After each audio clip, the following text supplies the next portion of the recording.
हाँ तो दोस्तों, ये एक सवाल है।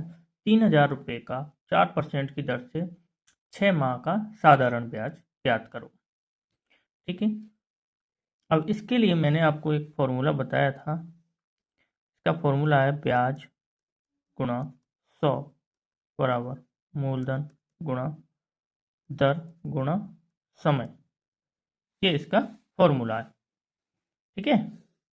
इससे हम इस सवाल को हल करेंगे। ठीक है। तो मूलधन पहले लिखो, ब्याज गुणा ब्याज पूछा ना हमसे, तो मूलधन 3,000 दे रखा हमें, दर 4% की दे रखी है, और समय दे रखा हमें 6 माह। तो 6 माह को हम वर्ष में बदलना पड़ेगा, क्योंकि 6 माह को वर्ष में बदलने के लिए हमें 12 का भाग देंगे 6 में। तो इसको काटेंगे तो 6 × 6 और 6×2 12, 1/2 वर्ष। इसको वर्ष बनाना पड़ेगा हमें, तो 1/2 वर्ष बन गए 6 माह का, 1/2। ठीक है। अब हल कर दो।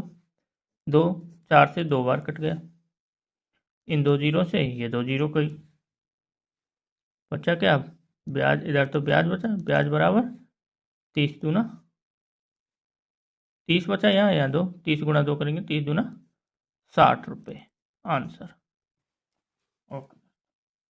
हाँ तो दोस्तों, ये एक सवाल है। 3,000 रुपये का 4% की दर से 6 माह का साधारण ब्याज ज्ञात करो। ठीक है।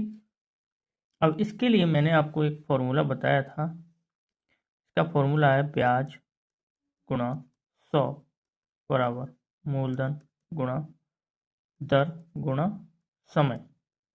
ये इसका फॉर्मूला है। ठीक है। इससे हम इस सवाल को हल करेंगे। ठीक है। तो मूलधन पहले लिखो, ब्याज गुणा ब्याज पूछा ना हमसे, तो मूलधन 3,000 दे रखा हमें, दर 4% की दे रखी है, और समय दे रखा हमें 6 माह। तो 6 माह को हम वर्ष में बदलना पड़ेगा, क्योंकि 6 माह को वर्ष में बदलने के लिए हमें 12 का भाग देंगे 6 में। तो इसको काटेंगे तो 6 × 6 और 6×2 12, 1/2 वर्ष। इसको वर्ष बनाना पड़ेगा हमें, तो 1/2 वर्ष बन गए 6 माह का, 1/2। ठीक है। अब हल कर दो। 2 4 से 2 बार कट गया, इन 2 जीरो से ये 2 जीरो गई, बचा क्या? अब ब्याज, इधर तो ब्याज बचा, ब्याज बराबर 30×2 30 बचा, यहाँ 2, 30×2 करेंगे, 30×2 60 रुपये आंसर। ओके।